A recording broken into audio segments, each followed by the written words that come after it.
my wife, about 2 years ago, said to me, I want to be a theme park designer. I know she's always wanted to be a theme park designer. And the thing is, to be in this industry, you pretty much need to be technical. You need to be an artist, a graphic designer, an engineer. There's a couple of other things, but they're all technical. Because how many idea people do you really need? If you're just like, I have good ideas, that's a dime a dozen. Well, my wife really does have fantastic ideas, and she's one of those incredibly organized people that will have everything ready for a meeting, including the stuff you wouldn't anticipate before the meeting starts, like 2 days before the meeting starts. And so I know that she's genuinely good at this, and she knows I'm a person that makes things happen.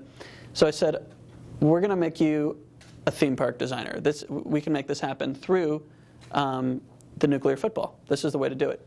So what we created for her is, our idea was to create a news website for the theme park design industry, otherwise known as the entertainment design industry. And my thinking prior to starting the website is, if we build it, they will come.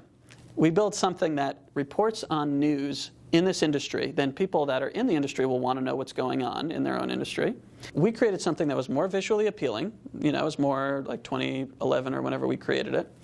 And a site that was really going to cover everything going on quickly. So we publish at least an article every single day.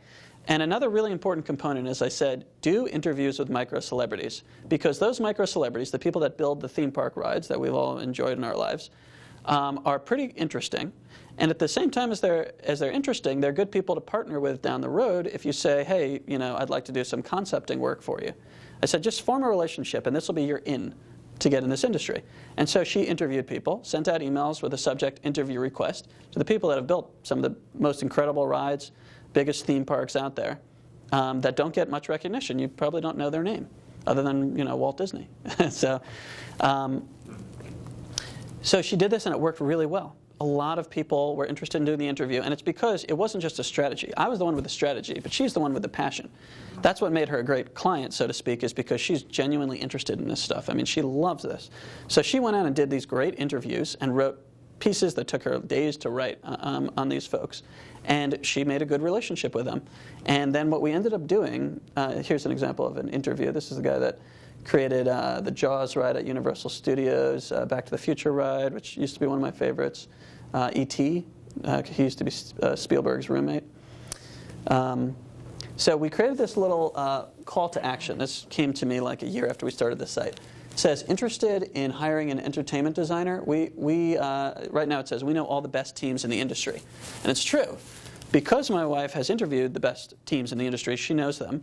And if somebody is looking to hire somebody in this area, let's say somebody has a lot of land and wants to build a theme park, or investors, she knows the people that can build it. So she basically acts as a middleman and gets a percentage of the transaction. The transaction is often, by the way, from $10 million to billions of dollars.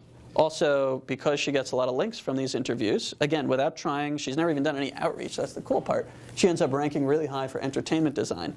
Entertainment design, that's a good keyword, but a lot of people who are students type that in, so it's not attracting investors or landowners or anybody that might want to build a theme park or design a ride.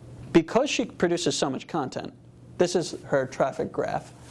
She shows up for 94,617 long-tail keywords. A couple of head keywords, but a lot of keywords. Now again, that's a huge net. Most of them are just reading it because they're interested. But there's probably 3 or 4 people a day that come that are potential bottom line revenue people. And these are the money keywords. You can filter in Google Analytics to see them. So when people type in theme park designer, theme park designers, theme park ride designers, notice they're staying on a while too. These are pretty engaged people. These are our money keywords, as I call them. And these are what result in all these leads that she's gotten. So today, my wife is a theme park designer. She's officially part of the industry. She's got 3 different jobs that she's working on now, and she's successful. All she had to do was create a resource that, I mean, Google particularly trusts this site because of the fact that it's a not commercial.